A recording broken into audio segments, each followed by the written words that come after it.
nothing. We are starving. Tinubu should please do something. It's also important to having a Nigeria of everyone's dream. Join Opeyemi, Akinyode as it takes to task seasoned analysts, opinion makers, business professionals, and politicians on issues around politics, policies, governance, and leadership. Every Monday to Friday from 4 to 5:30 p.m. on your super dial. Mainland 98.3 FM will welcome you next as we discuss the situations.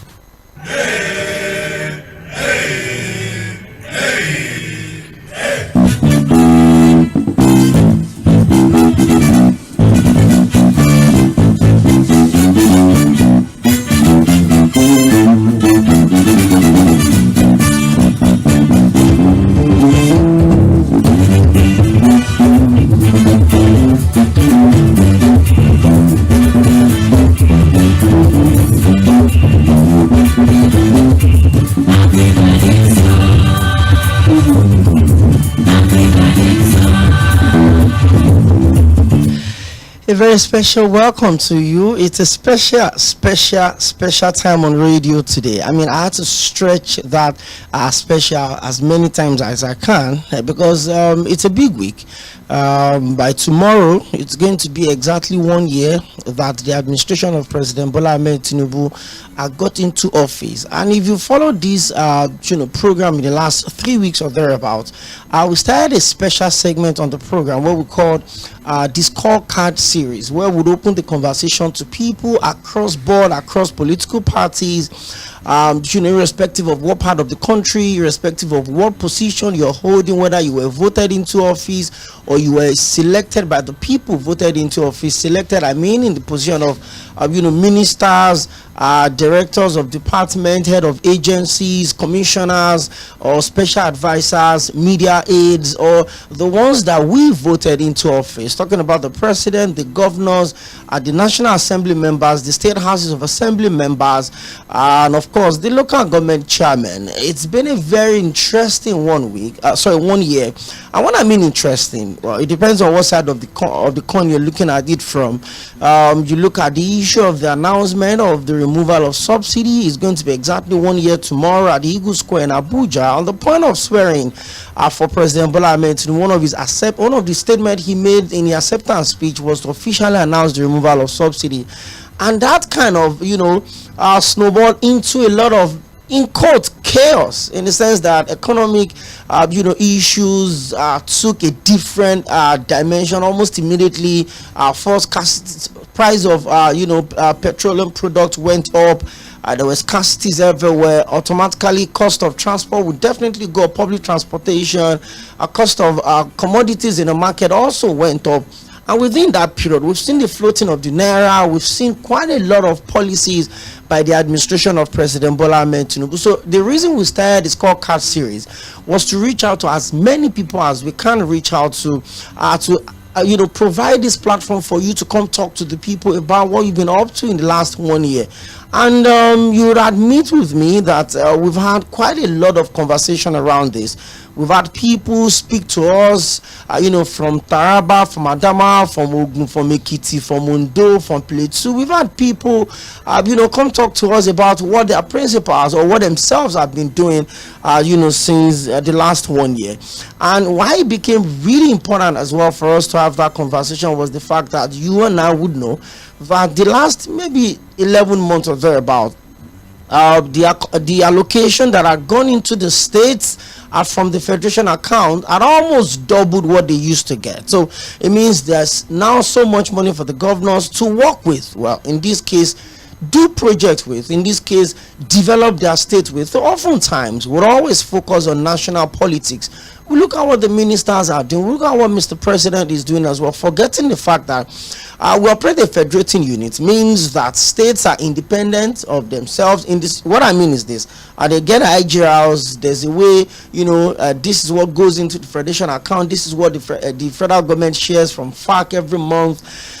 So oftentimes we'd always feel like, the president, we understand the fact that the buck stops on his table, but we also have governors that should give account of stewardship. We'll also have local government chairmen that would give account of stewardship. And in the midst of having people come talk to us about what they've been up to, yesterday, the senior special advisor on media and public communication to the Ekiti State Governor, His Excellency Governor Biodun Yebanji, was with me on the show.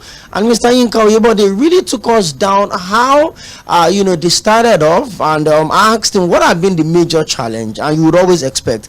He said he wished Ekiti State would have more money. And I said, well, I'm sure a lot of Nigerians would hope to have 0.000.0.5% of what the state is getting. But hey, we've also had independent people, individuals that are basically public affairs analysts, to come, have a general overview of how the journey have been in the last 1 year. We'll continue that series today, and by tomorrow, which is Wednesday, the 29th day of May 2024, and Thursday, which is the 30th of May, the current affairs and political desk of Mainland FM have a special package for you. From tomorrow and Thursday, we'll have seasoned analysts, a public affairs analyst also come around into the studio to help us look at the journey in the last 1 year. Would always also focus on the 8-point agenda of President Bola Ahmed Tinubu on the renewed hope mandate. We look at how far, how well, and how good. But today on the show, well, it's Tuesday, and it's the last Tuesday of the month of May, and you know what that means. My guest joins me in the studio. He's a lawyer, he's a human resource manager, he's a public affairs analyst as well. And he's someone that really has a very beautiful social life, by the way. I mean, one of the things I really wished I'd loved to know how to do so well is to play in the pool, that's swim. Hey, my guest does that so well. Well, Barrister Adams Atta is with me in the studio, and today I would take a little departure from what we started off 3 weeks ago, although it's still in line to the build-up of the 1-year anniversary. But today, we look at two things: holding public office holders accountable to the campaign promises, and we'll also look at the role of the opposition in the last 1 year. And we're going to focus more on the role of the opposition, and we're going to build that conversation on the premises of the fact that build up to the 2023 election, a lot of people felt, for the first time since 1999, we're not having two major political parties going into the election. We've always had the PDP on one side, then we had the AD, the AC, the ACN, and the APC that took over power in 2015. But we had the Labour Party that was adjudged as the third force at the start of the conversation. But the closer we got to the election, it became, who is the second force? We knew the APC was the ruling party. So who is going to be the main opposition party? There was the PDP on one side. I brought in the former Vice President, Alhaji Atiku Abubakar. And then the Labour Party brought in the former Governor of Anambra State, Mr. Peter Gregory Obi. And then there was the new Nigerian People's Party, the Kwankwasia movement, that brought in Rabiu Musa Kwankwaso. But in the last 1 year, would I praise the role of the opposition in keeping this government on their toes? Barrister Adams Atta, it's my pleasure to have you join us, and I need to appreciate you for how difficult it was for you to get here today. I know when you told me you could, I was like, no, see, anyhow you want to do it, you have to be in the studio with me today. Barrister Adams Atta, good evening and welcome to the Situation Room. Yes, good evening. Thank you for having me in the Situation Room today. Thank you. Yeah, the last Tuesday you were supposed to be here, you had to do it via phone. Yes. But today, we have you live and direct in the studio. Before we go into the conversation, well, this is just a piece of information for us. The Senate today has passed the National Anthem Bill of 2024 and awaiting the president assent. Remember, the bill was passed on the floor of the House of Representatives last week. What that means is that we're going to drop the Arise Okompa Trust that we're using now and go back to the old national anthem of Nigeria We Hail Thee. Wow. And again, at the meeting of the tripartite committee of the new minimum wage got on a deadlock today after the organized labor kicked against the proposed federal government offer of 60,000. Well, the labor is also shifting base, and it says that we shifted ground, and rather than the 615,000 we're demanding for, now we're asking for 494,000. The federal government is proposing 60,000 as the new minimum wage, and the labor is saying, no, we're not going to take this. We want 615. If it's not workable, then let's say we can work with 494. Before we get into the crux of the conversation today, Barrister Adams Atta, let's look at the issue of the new national anthem. I've read quite a lot of position about that. I would love to have your own thoughts. I mean, a couple of times the president had, addressed and raised the issue of showing patriotism and holding on to the words of the national anthem. But again, Mr. Tᴏɪᴛᴛᴇʀ, the chief political editor of Guardian newspaper, made a statement last week on the show, and he said that if you go back and understand the lines of the previous anthem, the former one that we are probably going to adopt now if the president signs the bill into law, that it seems those words are more patriotic, they are more deeper than what we have now, which is arise, O compatriots. But in the midst of all of this chaos, Barrister Adams Atta, how much of a priority do you think is the issue of the national anthem bill? Yes, everything is a priority for the National Assembly as far as the provisions of the Constitution is concerned, more particularly Section 4 of the 1999 Constitution, which stipulates the power and the functions of the National Assembly, which is to make law for the good governance of their country. So whichever ambit or whichever categories you look at it from, whatever step they have taken, as far as is concerned with their primary responsibility, or by extension is an oversight of their job description, is of importance, because we need to have that feeling. I want us to have this ambience and the feeling that like a British, you need to see how they sing or shout, long live the king, long live the queen. And you will agree with me that the king and the queen is like the image and the brand of United Kingdom, and that is why you see that these people, they will last longer, because it's like a prayer point. So the National Assembly are taking step, and I quite agree with them. Nobody can say that it's not a priority. They are taking step in other field. So if they have achieved this, we need to give them kudos. Okay, well, Barrister Adams Atta feels is in line with the responsibility of the National Assembly. Tomorrow on the show, we're also going to look at the performance of the 10th Assembly in the last 1 year. Well, we'll keep all of that till tomorrow. It's really loaded, and we're starting. In fact, today's show is more like a template which we'll dive in on tomorrow and, of course, on Thursday. Well, 494 60,000.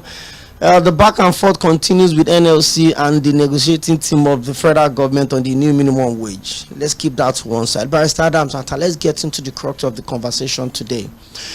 Tomorrow is going to be a year that the administration of President Bola Ahmed Tinubu got into office, and the last 1 year had been a mix of so many ups and downs. I mean, I'm not particular about wins or losses, the gains and the losses in between. I'm just talking about how the country had fared in the last 1 year in terms of economic policies, implementation of those policies somersault, the reaction of the policies from the people on the people. But let's look at it first off. How would you appraise this administration in the last 1 year as against a lot of promises? As against the premises that every single Nigerian will not go to bed hungry. Nigerians would no longer pay estimated bills. Nigerians will be metered. In the last 2 weeks, there's been a ministerial briefing that had been done by virtually all of the ministers of President Bola Ahmed Tinubu. And I've taken it upon myself to watch live the ones I can. The ones I cannot, have been able to catch up with them, much later when I'm less busy. And I've received it with mixed feelings in between that time. But from your own perspective, let's stretch this conversation. How would you rate this administration of President Bola Ahmed Tinubu in the last 1 year?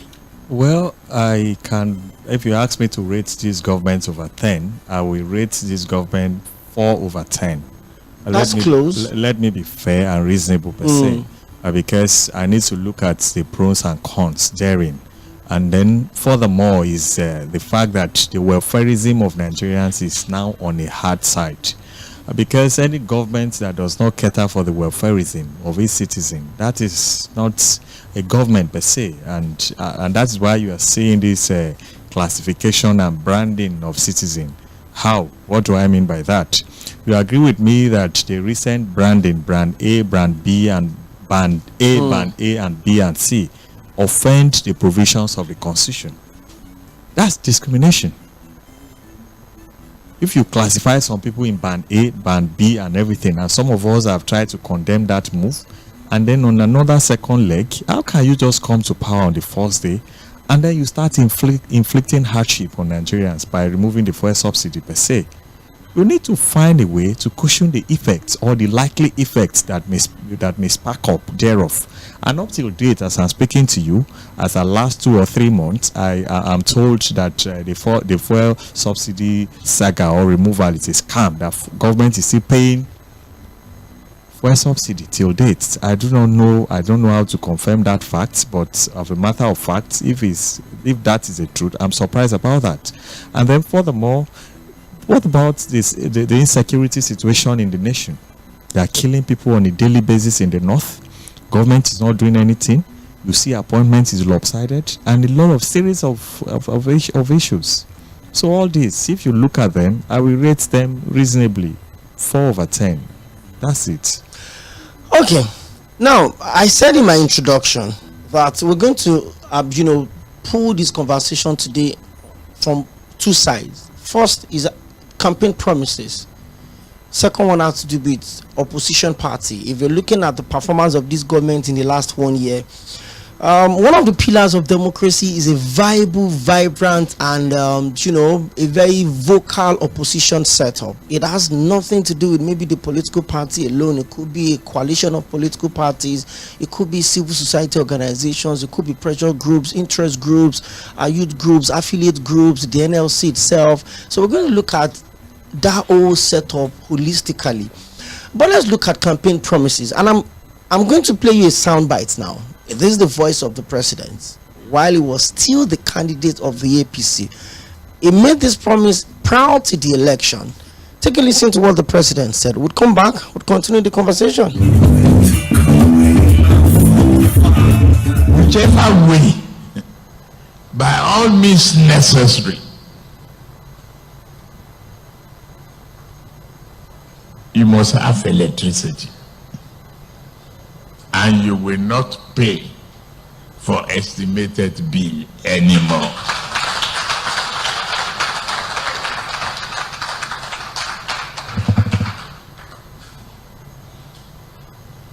A promise made will be a promise kept.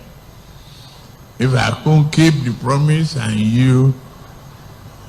I come back for second term, don't vote for me. That's the truth.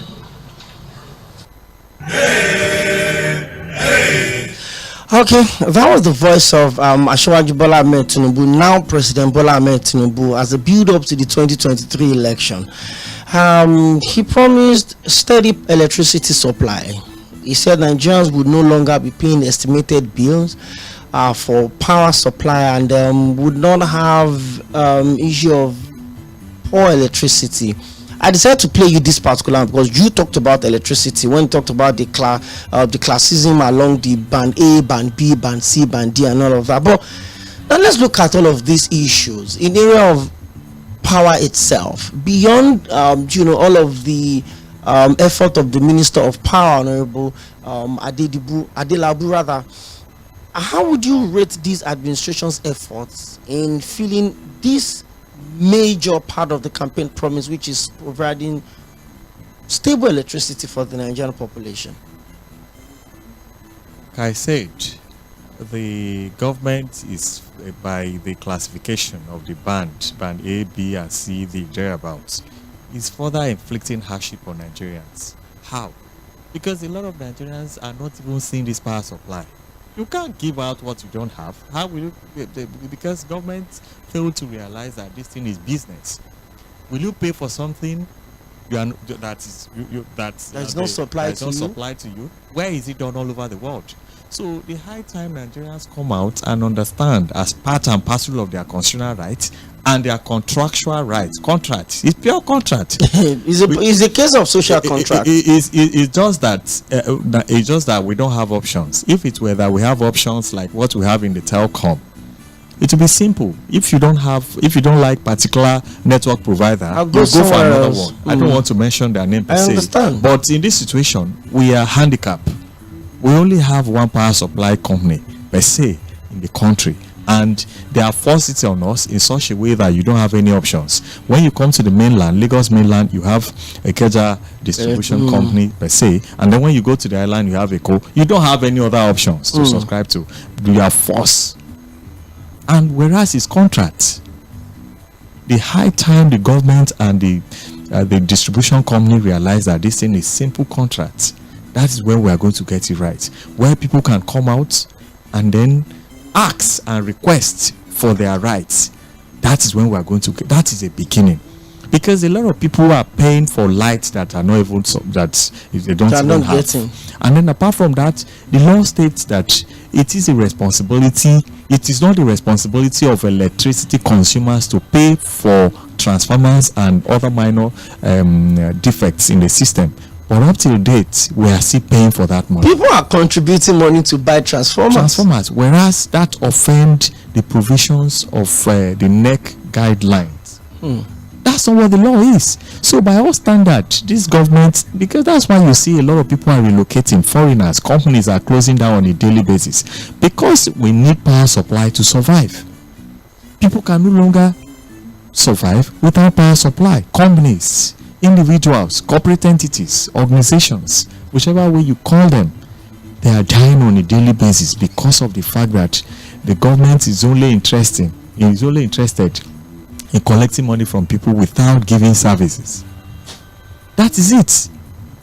Government needs to understand when people complain. What have we done in this part of the world? Is it an offense to be a Nigerian? That is the question a lot of people will continue to ask.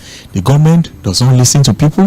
When you complain, the government take the whole system for granted, manipulating the system, using the system to their personal advantage and to their credit. Where is it done all over the world? But Adams, in the last 2 minutes, you've used the word complain about 4 times. And I'm going to put my next question on that line of thought. Do you think it's too early in this administration for Nigerians to start complaining of failed campaign promises? It's not early. Even from the first day, Nigerians have started complaining, because up to date, the country have not recovered as a result of the untimely removal of subsidy. I decided to classify it as untimely because there was no measure put in place to ensure that it will cushion the effects of whatever that may spark up. Yes, assuming you want to remove it, you remove it gradually.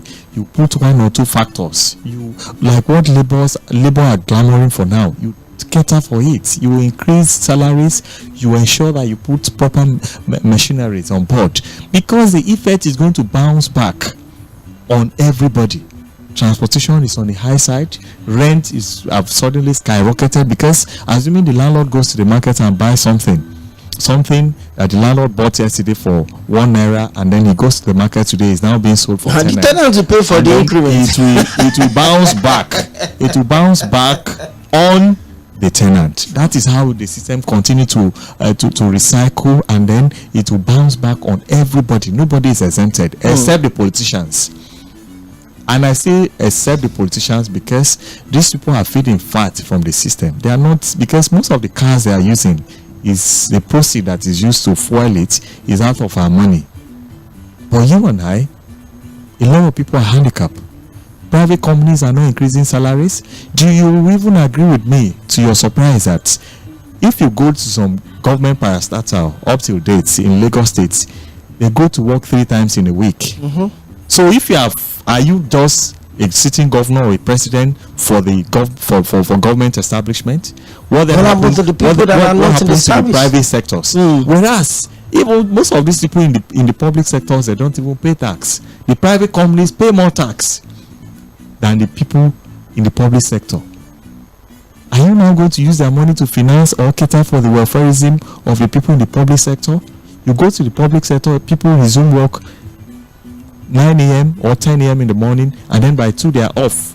and then government is saying that they are not even meeting up with the demand of people, and then government is saying that they'll come to work Monday, they resume on Wednesday, and then on Friday they are closed for the week. What then happen if you are saying that the effects of the removal of soil subsidy? What then happened to the private sectors? Are you just a president or a governor for the public sector alone? It's unacceptable. You must in 100% cater for the welfareism of the whole entire Nigerians. You are not the president for the north, president for the south, president for the middle belt, or for the east. Nigerian is a nation, it's an entity, it's an independent body.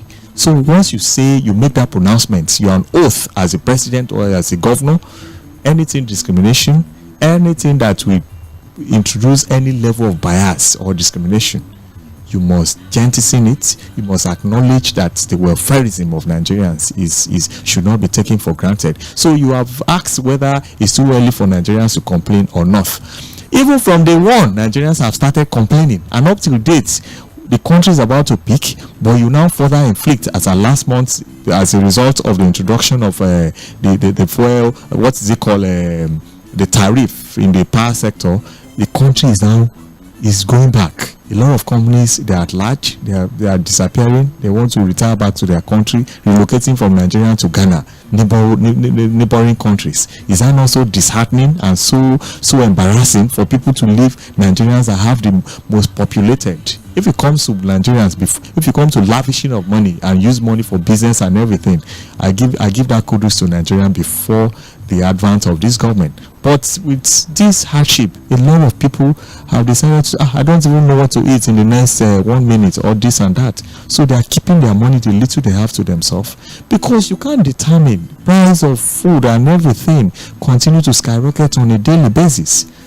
People are crying. A lot of people cannot even eat 2 times in a day. Barrister Sata, somebody made a joke on one of the social media spaces day before yesterday that if you're able to feed 3 times daily in this country, then your source of wealth should be questioned.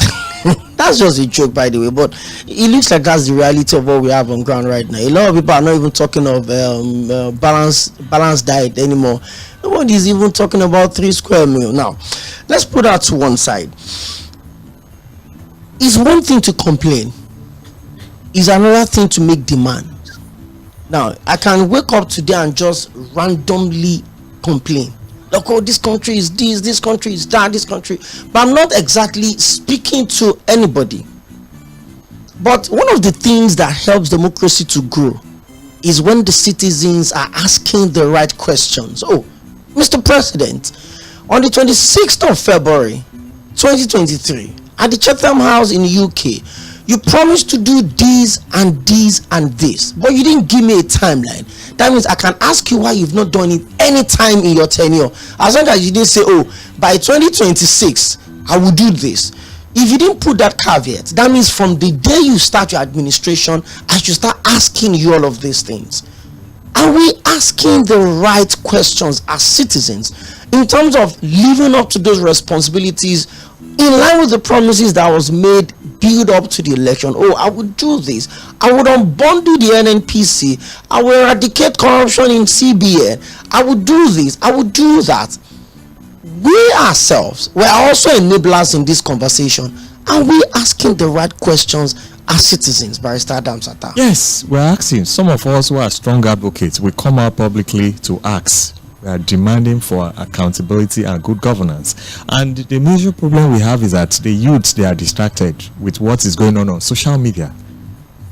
It is the responsibility of the youth now to use a social media crusade, to use a social media atmosphere to ensure that the government take cognizance of what is happening in our dear country. Can't you see anything? Anytime the youths they use the social media fora to push or drive a particular agenda, you'll see that the government will take it will take it serious. For example, when the student loan came out, you see that some of us and some other youths, and then the social media atmosphere was filled up with a series of critics and then constructive contests as to the content of the student loan. Even though up till date I've not seen anybody that benefited, but at the point the government listening to us, I've not seen anybody that have applied, let alone benefited.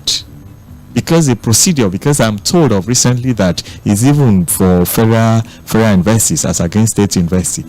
So why will you now narrow it down when it's a federal government property that is supposed to reflect the federal character system? Why will you now narrow it down when we have people who are open, the sponsors are open per se? It's not just federal government that is a sponsor. You are supposed to create a portal, a system for the states, universities to benefit from it. And if you look at the entire federation, how many federal universities do we have in Nigeria as against the state universities? So we need to look at that. So I don't want to look at that, but I'm saying that the youth, in specific answer to your question, you have asked whether we are complaining, it's too early to complain, or whether we are complaining or we are demanding per se. The point I'm making is that the youths are distracted, even though few, as of 100%, maybe 30 or 20, thereabouts. Some are distracted, some are a product of compromise, some are using the social media for their personal gain and advantage. A lot of them are distracted on TikTok, what is it called? How do they call Instagram and some other Twitter and some other, all those things. Instead of them to push and be specific and come together on one purpose and demand for good governance, they are distracted with Big Brother. They are distracted with all those. Barrister Adams, something. I'm not such a very old man, so I fall into the category of the people that you will say we are distracted. But if as individuals, now we're switching into the second part of this conversation. If as individuals we are distracted, as a person, maybe when I tweet or when I post or I write an open letter to Mr. President, he doesn't even see it. His handlers don't see it. The people, the information managers of Mr. President don't see it. If I write a letter to a minister, because I'm Opeyemi Akinyode, it's the plus or minus is zero. Even though I understand what my constituents expect, that every time I reach out I should get feedback. Let's talk about institutions that are supposed to also serve as checks and balances to this administration.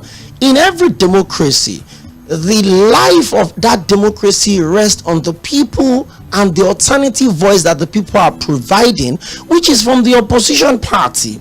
I've had a lot of PDP members, I've had a lot of Labour Party members come into conversation, and one of the things I always say is that you all play your part in making sure that this democracy thrives. And let me take you back to prior to 2015 election. There was the ACN. On daily basis, you see the former Minister of Information and National Orientation, Alhaji Lai Mohammed, even before APC got into office, 2013, 2014, 2012, they are everywhere. During the Occupy Nigeria protest under the former President Goodluck Jonathan, the Tinubu of this world, the former governor of Kaduna State, Malam Nasir Rufai, the current president, they are always on the street protesting, coming against the government, providing viable opposition. For the last 9 years, the People's Democratic Party is supposed to be the alternative voice for the people. And in 2023 came the Labour Party. How would you assess the performance of the opposition in the last 1 year of this administration? Let's start from there on this one. I don't even want you to narrow it down to 1 year. Let's take it to 9 years. Let it be inclusive of the 9 year. Exactly. Let's go on. It's in continuation of the same party. Let me tell you something, that is the whole essence and then the genesis behind the success of this current administration at the federal level and at the state level is built towards social media agenda. They use the social media paparazzi, social media hype, social media engagement to get their way into power by criticizing the former president. Then that's Goodluck Jonathan. But if you look at what is obtainable under that government, under the PDP era, as against what we have now, you agree with me that the PDP era is still better than what we are experiencing right now, whether we like it or not. And I know you agree with me to that effect. No, you can't be too sure, but go on. It's a very specific open question. You agree with me or you disagree with me? It's an open question. No, I don't. I can't take a position on that. But my opinion does not count. You're human, and then on this job, my position does not count. I agree with you. Okay. No reasonable person on the streets. We compare what is happening now vis-a-vis what we experienced under President Goodluck Jonathan. That is settled. Then furthermore, you have asked whether or not the opposition party, that is Labour Party, the what is it called, NNPC or NNPP, that's the 괶 movement, that's the new Nigerian People's Party, by the way. 괶 movement, and then the Labour Party, whether they are strong enough. Let me quickly say this, that why PDP is having this, the opposition party, they're having this lacuna right now, is built towards the fact that a lot of them are selfish. It's because of selfish reason. That is why Labour Party, PDP, 괶 movement, and every other related party, they cannot have a voice together. Otherwise, once they have a voice together, this party, these people cannot for any reason be compromised. Because as far as I'm concerned, Labour Party is an offshoot. Is a baby. Is just a skeleton. Is just a body of PDP per se. Because the major person there, the frontier per se, which is Peter Obi, he got all he got today in politics. Most of his achievement from PDP, thereabouts. So the point I'm making is settled. Why we're having this issue that the opposition is weak is because of the fact that the party on board, which is APC, have decided to silence them. One, and then number two is the fact that most of the people that are in Labour, that are in APC today, are majorly PDP members. They are majorly PDP members. Is he, who are, apart from Mr. President, a lot of them who are the camp, is he the current minister for works and all those, a lot of them, they are products of PDP. So that is why you see that PDP today is a weak party, because the party have divided into about 3 or 4 segments. Part of them are in APC, a lot of them, a chunk of them are in APC. Another strong candidate in PDP who is supposed to vice the last candidates at the presidential election, now went and frank another party, a major frontier with Labour Party, which is Peter Obi per se, is another strong force in PDP. And then you know that Kwankwaso at a point was still with them. And so you see how they have split. All this is affecting opposition. And then tribalism. People have this feeling that, oh, it's my own person that is there, this and that and everything. So that tend to weaken the opposition strength up till date. The fact that some of their members, a lot of their members are in the opposition, the fact that they have splitted, the fact that tribalism is now the other. Barrister Adams, let me cut you from here. You talked about the opposition has been silenced by the administration of President Bola Ahmed Tinubu. Yes. But APC has been in government for 9 years. I remember I had the secretary of PDP for Ondo State, Barrister Kinyode, joined me on one of the station's space conversation on X, formerly Twitter, and I asked him a question, and I said, can you raise your party, the PDP, in the last 8 years, that was before this administration, that you think you have failed in providing credible opposition? And I'm going to ask you that same question. If you think the APC has silenced the opposition in this country, is that a mastery of politics from the APC or an obvious sign of weakness from the opposition party? Now, I'm not just putting the PDP, because one of the things that the candidate in the last election of the PDP, Alhaji Atiku Abubakar, have been saying in the last few months is, let the coalition of opposition party come together and rescue Nigeria from the APC. That means they agree that the merger that brought the APC into government, that's the ACN, the CPC, a faction of APGA, some disgruntled governors, about 5 or 6 of them that left the PDP to form the new PDP before they moved into the APC in 2015. These are factors. But now I'm going to ask you, if you say the opposition is silent has been silenced by this administration, is that the opposition selling themselves cheap, or you think it's the mastery on the part of the ruling party? And how dangerous is this situation for democracy in this country? You see that part of what we're experiencing today is happening because what the then president under the PDP administration will accommodate, this current government will not accommodate it. How? Because you understand that the former president, Mr. Goodluck Ebele Jonathan, if you want to protest, he will give you the ambience, the atmosphere for you to do your peaceful protest. But can you dare come out to do protests under the immediate administration? Even the fear the military face will put phobia, will make you have this feeling that you will be arrested, prosecuted, and then you'll be framed and charged to court accordingly. So that fear that this government will not give room for opposition is something, like I said. And then the fact that the opposition, which is the Labour Party, the PDP, the Kwankwasia movement, and then some other few parties, the fact that they have splitted and greed per se, and they have compromised the whole exercise, tend to affect and weaken their greed. You can see somebody, the current minister for FCT, you can see the same man is in PDP. He's a card-carrying member of the PDP. Whereas he's romancing with the opposition party. Is he romancing? He's a part of the opposition party. He has not declared his membership. Sure. Because he cannot be frolicking with two parties at the same time. He will be sanctioned. And then maybe the opposition should have, his party should have suspended him. So you see my point. So that's the point we're making. That is a greed. Few people who just have this feeling that we are the owner of the party. They are the one holding back. And the fact that the major founders of PDP, they are no longer there again.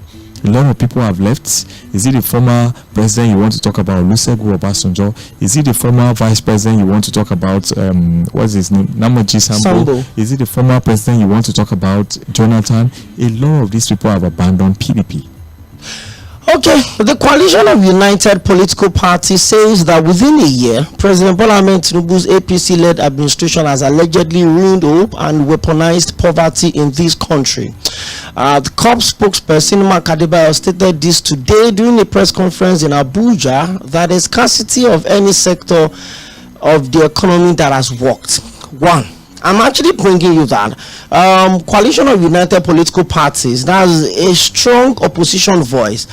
Now, just a few minutes ago, the presidential candidate of the People's Democratic Party and the former vice president of the Federal Republic of Nigeria, well, has impugned the administration of President Bola Ahmed Tinubu for failing to address several economic challenges in the country.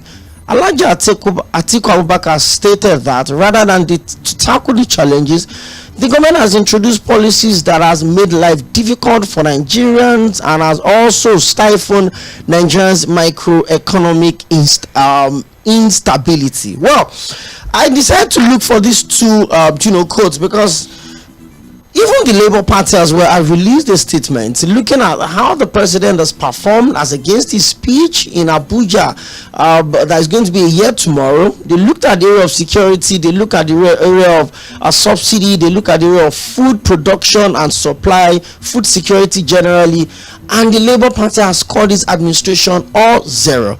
But we're seeing all of these things on social media. Barrister Adams, that our protests are part of the rights of the people. As long as they are peaceful, as long as they are within the dictate of the law, and as long as they are not violent.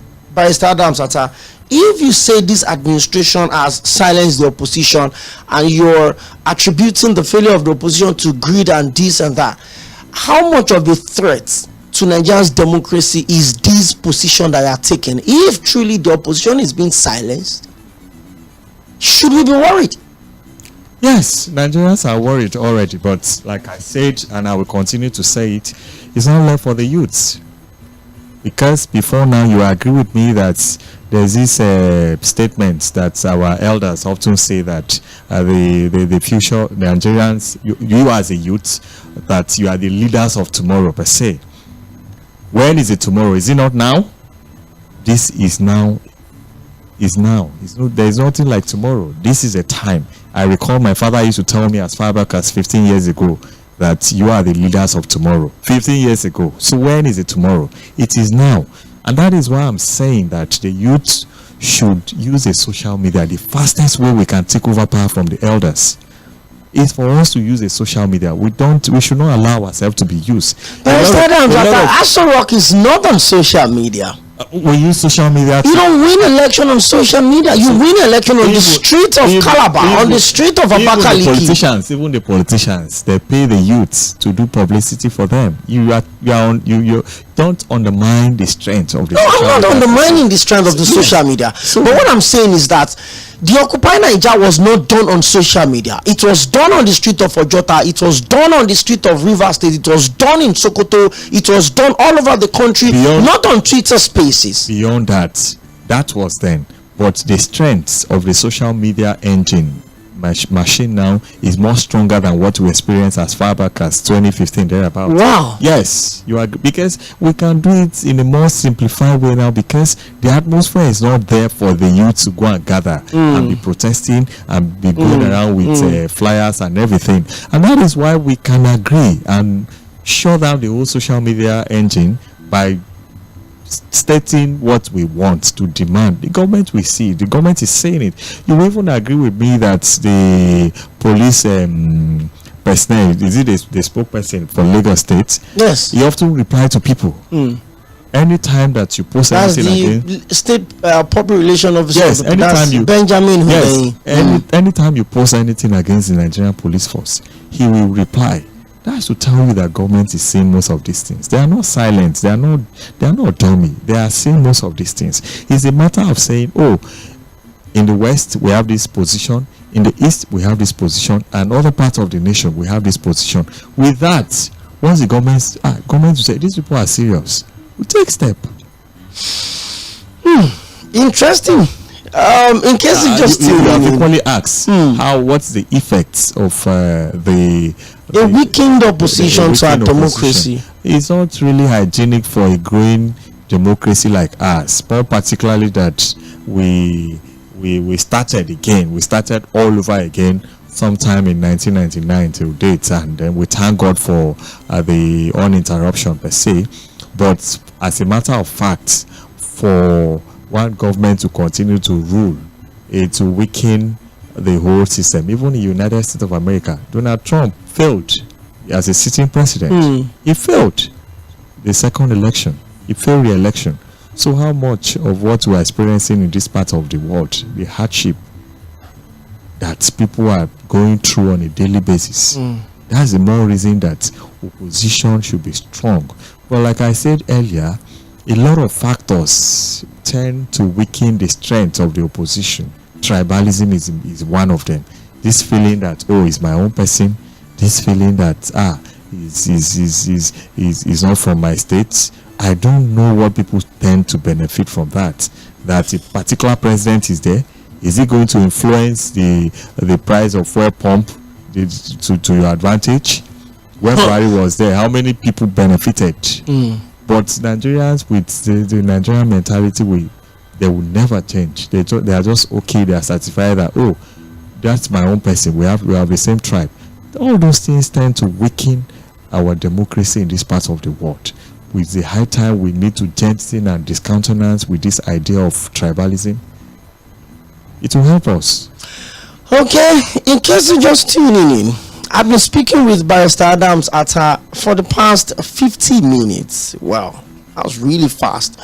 And then we've continued on our series in the Situation Room that we started about 3 weeks ago, and we've called it the Scorecard Series, where we've brought individuals, political office holders, representatives, appointees or elected to come talk to us about the journey so far for them in the last 1 year under the administration of President Bola Ahmed Tinubu that is going to clock a year tomorrow. the past 8 days or thereabout as well, there's been ministerial briefings. In fact, on Friday, the Minister of Interior, yes, Honorable Olubumitunji was in Lagos to, inspect the e-gates at the Muritala Mohammed International Airport at Ikeja, the new Terminal 2. And, he talked about he gave those promises, and he said, hey, this is what the president is up to. These are the things that the president wants to do and all of that. Today on the show, I've been engaging Barrister Adams Atta. He's a public affairs analyst, he's a social commentator, human resource manager, and he's someone that really, now I understand where the whole conversation around social media protests is coming from. He's someone that really uses the social media very well. And we've looked at this administration in the last 1 year on two sides, how the opposition has either helped this administration to feel relaxed and feel like, hey, they can make all of the noise as individuals, as long as the opposition is not breathing, then we can continue to do whatever we want to do. Or the other side, as citizens, are we too docile? Are we too quiet in terms of how we ask for the government to provide the dividends of democracy in line with the promises that they made to us as a build up to the election? We get to do this every Mondays to Fridays from 4 to 5:30 p.m. It is called the Situation Room. I was streaming live on our social media platforms, facebook.com/mainland 98.3 FM.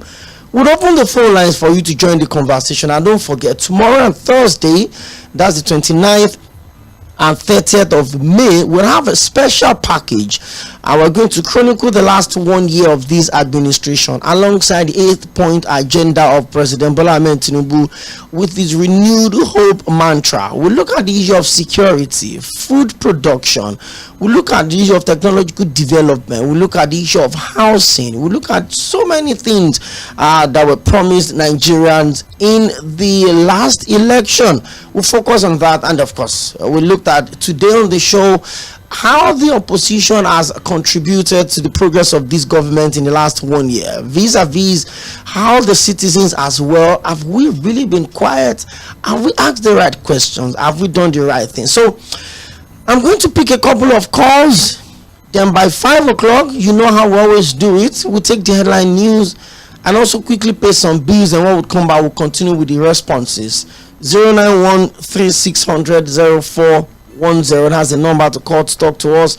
Barrister Adams Atta is still with me in the studio here, and then together we'll take your calls and take your observations. Let's talk. Hello, good evening. Hello. Hello. Okay, let's take it easy. 091-3600-0410. Hello, good evening. Hello. Okay, please, you need to put down the volume of your radio set, or you turn it off completely. I don't have radio here on that way. Okay, you're welcome, Mr. Taufik. Thank you, my brother. And this is Lawata. I'm calling from studio. Good to have you today. My brother, when I beat our guests, even fear by saying give them 40%. My brother, for me, 0%, because my life more difficult for this past 1 year. If I normally buy with 900 or 800 naira, today is 3,500, 5 liters. Where do we go for me? These are the things, and they are consistent us enjoy. That patient, there I enjoy everything. They ask me to patient. When I ask my wife, my children, be patient. So now everything I've changed. This what we doing now. And before they know, they see me with another woman outside. I enjoy myself. Are they going to take me serious? These are the things we are facing. And I'm talking. I only tell you, our problem is spiritual.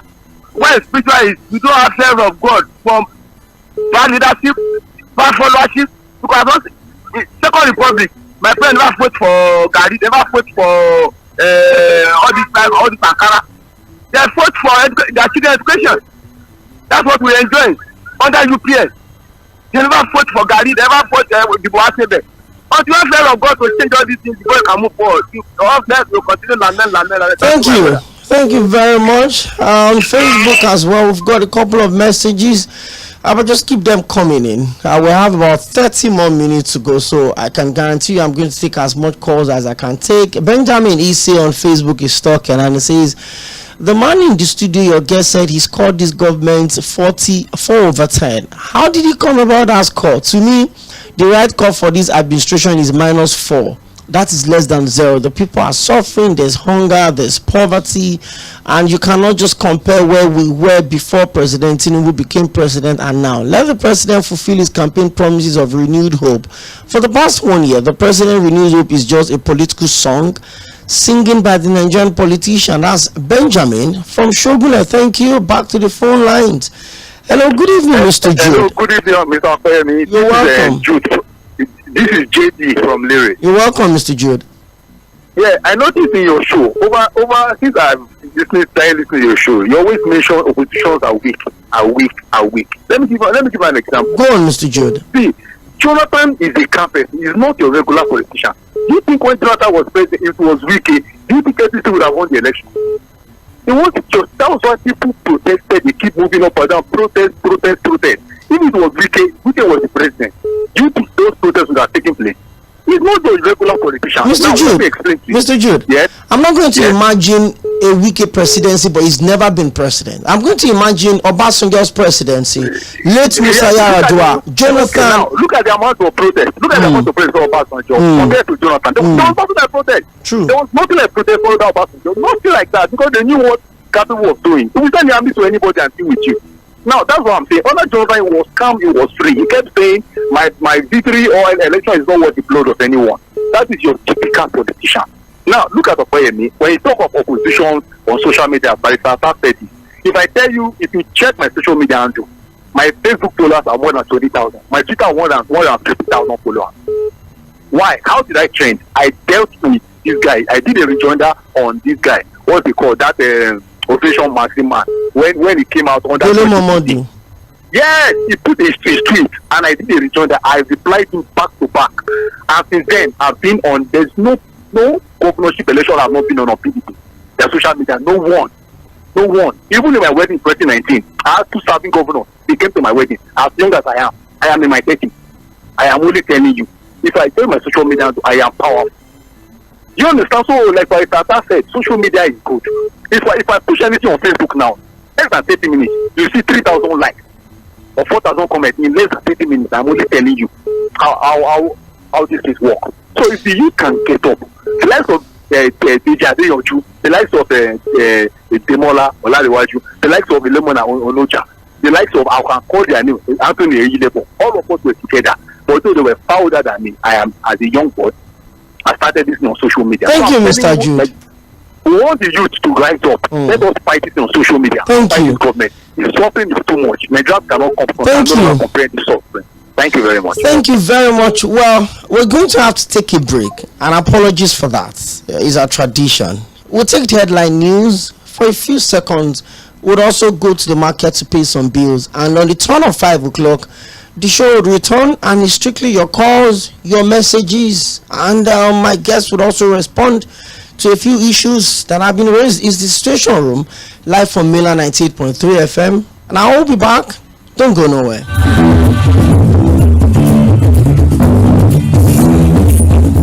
Things seems anxious and uncertain. I understand the hardship you face. I wish there were other ways, but yes, not. If there were. In our quest to bring to the table issue-based conversation around nationhood and development, we have made 4 to 5:30 p.m. Monday to Friday the perfect time to welcome you into the Situation Room as we continue to build the narrative about public service and accountability. Mr. President, this Senate needs to know. Mr. President, this Senate needs to lend its voice. Mainland 98.3 FM, your #1 radio. Reaching stars, the sound of Lagos. Headline news on 98.3 Mainland FM.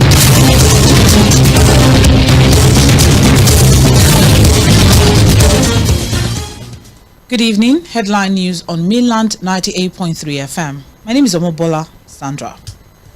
Insecurity. NANS releases Tinubu's scorecard for 1 year in office. Jimoh Ibrahim withdraws case against Aidatiwa in Ondo APC primary.